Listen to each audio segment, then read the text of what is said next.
Luke here once again with a Three Blind Marksman. I was out doing some climbing today, and I actually found some grapes growing up here on the slopes, and thought I'd take this opportunity to do a little bit of a video on foraging. So these are actually domesticated grapes. These aren't wild grapes. But sometimes stuff like this will end up growing in the wild because people have fruit with them when they're out hiking, will spit out a seed.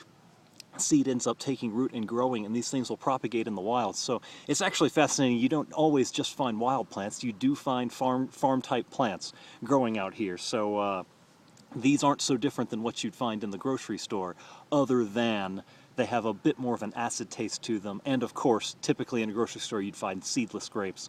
Seedless grapes don't tend to end up propagating out in the wild. But anyway, just wanted to talk a little bit about foraging, about going out and collecting wild plants, wild fruits and greens, berries and nuts. Not just as a survival tactic, though of course it's nice to know what you can eat if you end up in that situation, but as a part of regular everyday life. When I was in college, long before I ever got into hunting or was even significantly an outdoorsman, foraging was a big part of my life, honestly, because my roommates and I, we didn't really have any money back then. And to offset grocery costs, I started learning a lot about what grew around me that was edible. And knowing the seasons of everything and going out and collecting blackberries and wild loquats and pine nuts and acorns and cactus fruit and even cactus pads. And there was all sorts of stuff that I found growing in our area that I could eat on a regular basis. It saved money, but even more than that, there was something extremely fulfilling about a meal that you'd gone out and found for yourself, or meals made with, wild blueberry pancakes, or a blackberry pie where you went out and picked all the blackberries, and sharing those things with neighbors and bringing people together, teaching your kids and bringing them out and going and just picking berries together, and all sorts of ways that this can be a fun and enjoyable part where you get to make something out of something that you went out and found yourself. So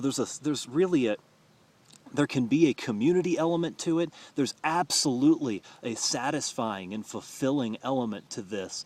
It gets you away from wasting so much of our lives in front of a screen and getting out and actually doing something productive and fun and spending time outdoors that you actually have something to show for it afterwards.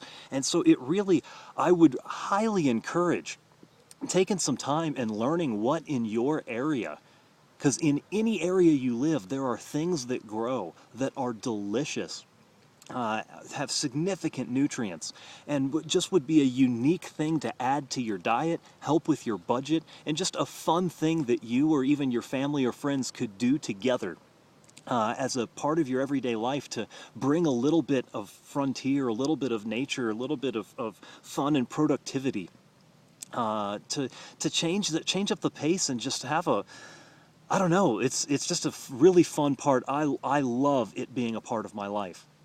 When I first moved up to Kansas City and found out about the different types of wild crab apples and sorts of wild fruits and nuts that grew in the area, and we first made homemade wild blackberry pies with some people from church, and it was just, it's really something that I would encourage you guys to look into and give it a shot. Now, that said, I will put some warnings on here. Do not ever eat a plant that you do not know 100% sure what it is. There are a lot of things.